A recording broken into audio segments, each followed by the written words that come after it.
On tap for today's Philadelphia 76ers now. According to NBA Insider Chris Haynes, the 76ers interested in trading for Hawks guard Dejounte Murray. We talked about him a couple of weeks ago, but now some new information that we want to get to, so stay tuned for that. First, NBA trade season is here. It's one of the most exciting portions on the NBA calendar, and that's why you got to subscribe to the channel. If you want to stay updated and in the know on all of the latest Sixers trade talks, we have you covered right here on the show. So make sure you hit that sub button. And with this video, can we get to 13,500 subscribers? You're a winner at the end of the day if you hit that sub button and turn on your noties. Therefore, whenever we go live, whenever we push out a video, you will be notified. Let's get to that report from Chris Haynes. The Hawks receiving ample interest in Dejounte Murray. I do believe Dejounte Murray, he said, will likely be traded by the deadline. That's my belief.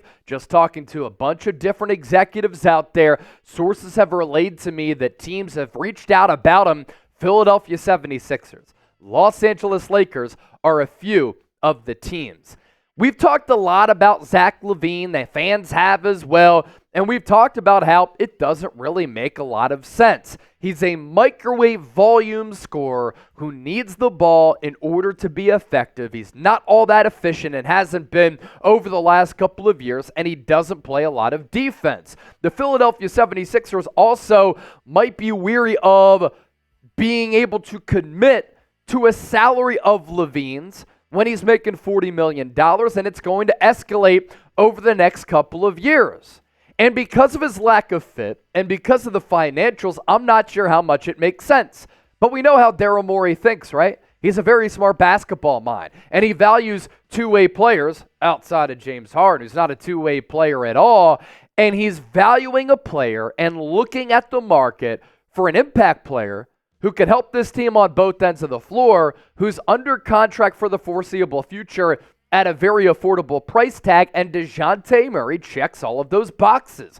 What he's done over the last 4 years, very, very impressive. And what I like is the player development and the improvements that have taken place, especially him being able to improve his three-point shot, which when he came into the league with the San Antonio Spurs was a weakness. And when you talk about the versatility for Dejounte Murray, this is a player who can play point guard, primary ball handler, and distributor. He can also play off ball. He's putting up these numbers playing alongside Trae Young. And you look at the numbers from last year playing with Trae Young, 20.5 points per game, 6 times, 5 rebounds, a steal and a half per game, 46.5% from the floor while playing all NBA caliber defense. He isn't a guy who weighs a lot so he can get pushed around by sizable wings, but he is pretty tall, does have good length to guard a couple of different positions, and he can be very, very feisty. Then you look at the numbers this year, once again playing alongside Trae Young,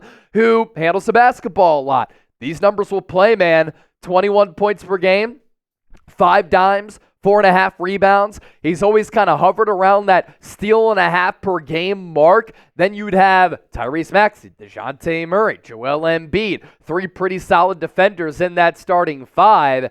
And the contract is very, very affordable for a player who is still young and still ascending.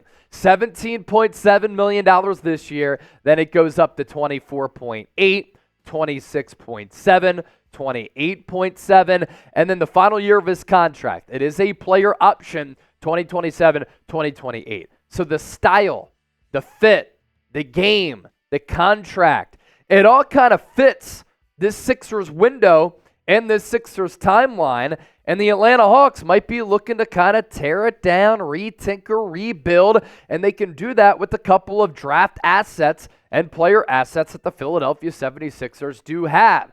What Murray brings you is an extra ball handler and a creator on offense who can play on ball and off ball. He's a solid three-point shooter off the catch. He's not a player like Maxey who's going to dribble in between his legs, hit that sidestep or step back three-pointer, but if he is playing off ball, you give him that good dish. He's able to catch it. He's able to release it. He's able to knock down the three ball. Not quite all defensive level anymore, but still very, very good on that end.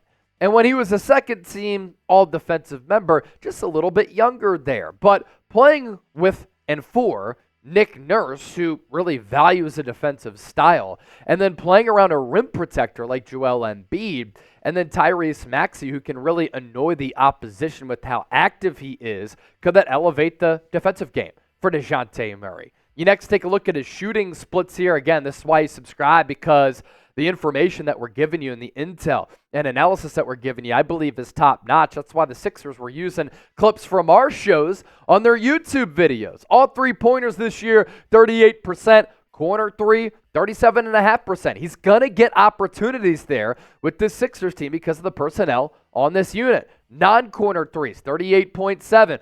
All mid-range, up sizably to 48.4. And then at the rim, pretty good finisher around the rim. Pretty crafty, pretty creative, and it's a little bit strong when he takes it to the 10. So with that, we ask you to be the general manager of the Sixers.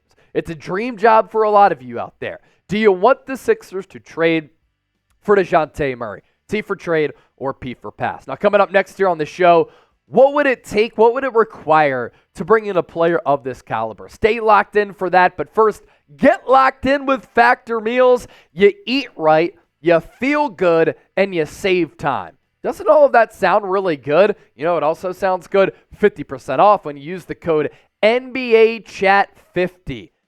Stress less over meal times in the new year. Factor's no prep, no mess meals.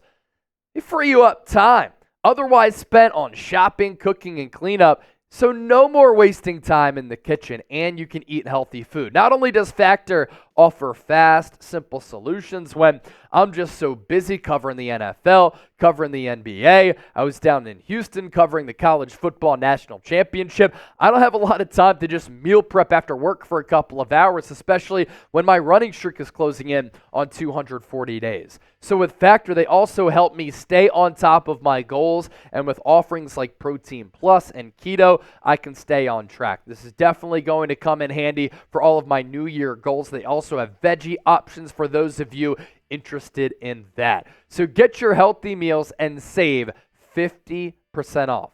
What, Chase? How much? 50% off factormeals.com/NBAchat50. That link is attached to the pinned comment of our YouTube video here today.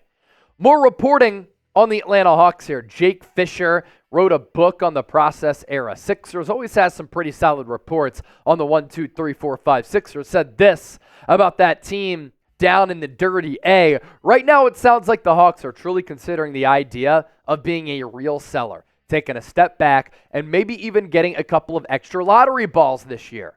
Well, if the Atlanta Hawks want some lottery balls, the Sixers can give them that. Here's this trade idea from us. Sixers receive Dejounte Murray.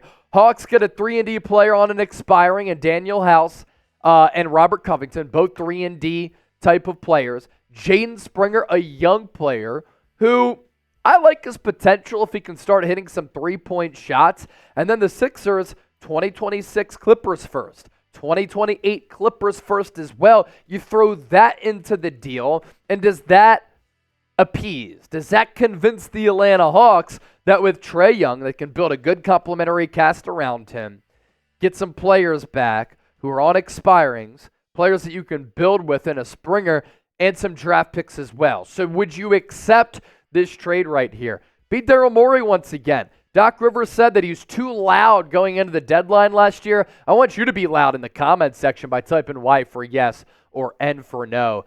Glenn Rivers, what a stiff. Final thoughts here.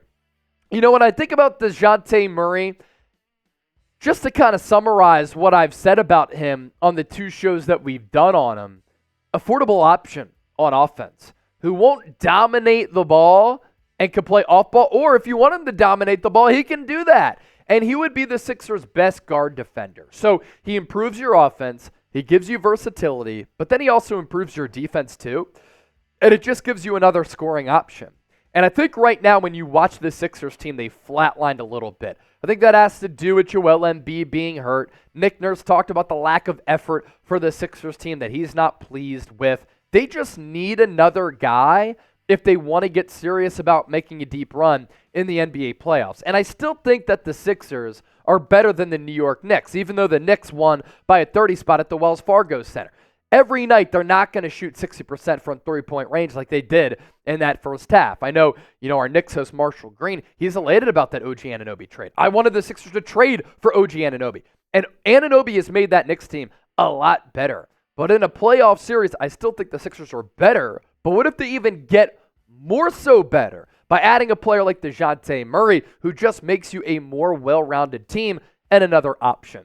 If you're still with us, I want you to hit that thumbs up icon and like the video. And if you're a real one, roll call, then also like the video. We appreciate you for being a part of the 76ers Now family, and we'll catch you soon here on the channel.